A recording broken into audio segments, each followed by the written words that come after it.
Hello friends, welcome back to my YouTube channel. तो आज हम बताएंगे कि आर्मी का एवीएस आर्मी में नोटिफिकेशन आ गया है।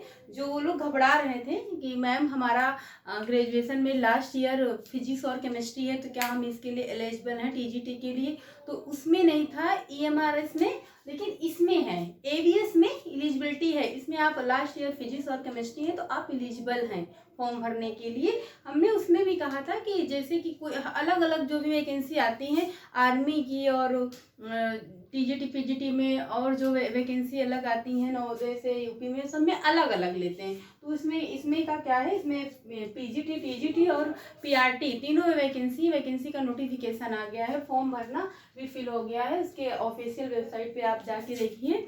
और सितंबर तक फॉर्म भरा जाएगा इसका, और ये एग्जाम जो है ऑनलाइन होगा। तो यहाँ पे हम सिर्फ बात करेंगे पीजीटी टीजीटी की बायोलॉजी की, कि जो हम बायोलॉजी पढ़ाते हैं तो हमको बायोलॉजी पे ही डिस्कस करना है कि इसमें एलिजिबिलिटी क्या है और क्या क्या सब्जेक्ट आएगा। और उसका बैच भी आपका स्टार्ट हो चुका है, जूलॉजी बॉटनी का बैच भी स्टार्ट हो गया है। आपको यहाँ पे पूरा सिलेबस प्रोवाइड किया जाएगा। तो इसमें एलिजिबिलिटी क्या है पीजीटी के लिए आप बायोलॉजी होना चाहिए, 50% मार्क सबके लिए। तो आपका पोस्ट ग्रेजुएशन होना चाहिए। पोस्ट ग्रेजुएशन कितना होना चाहिए पीजीटी के लिए, पहले आप पोस्ट ग्रेजुएशन जो है कितना होना चाहिए, 50%। अगर आपका 50% से कम है तो आप एलिजिबल नहीं है। और +2 ईयर डिग्री बीएड की, प्लस बीएड होना चाहिए। क्या होना चाहिए, प्लस बीएड होना चाहिए। Post graduation plus BEd. और पोस्ट ग्रेजुएशन में आपके सब्जेक्ट कौन कौन से होने चाहिए, जूलॉजी बॉटनी या लाइफ साइंस या बायोटेक या माइक्रोबायोलॉजी। तो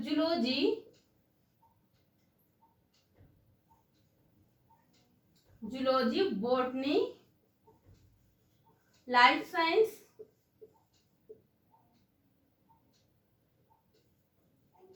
साइंस और माइक्रोबायोलॉजी, बोलो माइक्रोबायोलॉजी से और है बायोटेक का है। तो आपका पोस्ट ग्रेजुएशन में जूलॉजी बॉटनी होना चाहिए, लाइफ साइंस से बहुत बढ़िया, माइक्रोबायो वो साइंस ही लाइफ जी।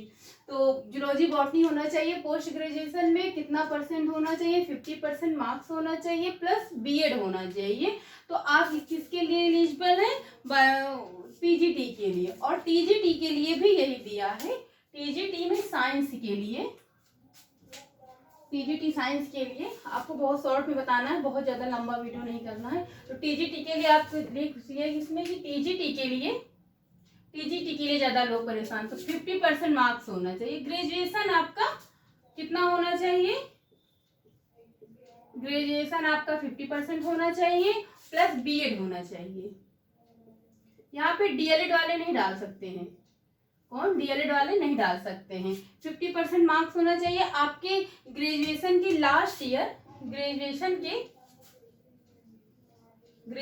के लास्ट ईयर क्या होना चाहिए, जूलॉजी बॉटनी, जो बायोलॉजी से भरेंगे, जूलॉजी और बॉटनी होना चाहिए। और या फिर वही जो कंफ्यूजन सबको क्रिएट हो रहा था कि मैम क्या मेरा फिजिक्स और केमिस्ट्री लास्ट ईयर है, हमने मैथ छोड़ रखा था, तो क्या हम साइंस के लिए एलिजिबल हैं। हाँ, तो यहाँ पर आप एवीएस आर्मी में एलिजिबल हैं। लास्ट ईयर आपका फिजिक्स या फिर केमिस्ट्री था तो आप एलिजिबल हैं। यहाँ पे फिजिक्स या केमिस्ट्री था तो आप साइंस के लिए एलिजिबल हैं। फिजिक्स और केमिस्ट्री में या फिर आप फिजिक्स के साथ और या केमिस्ट्री के साथ, तो आप यहाँ पे एलिजिबल हैं फिजिक्स और साइंस के लिए। और पीआरटी के लिए बस हम पीआरटी में क्या है, उसमें भी ग्रेजुएशन होना चाहिए और डीएलएड या बीएलएड, उसमें दोनों के लिए डीएड, जो डीएलएड किए रहते हैं बीटीसी, जो बीएड के लिए दोनों एलिजिबल होते हैं, प्लस सीटेट क्वालिफाई होना चाहिए।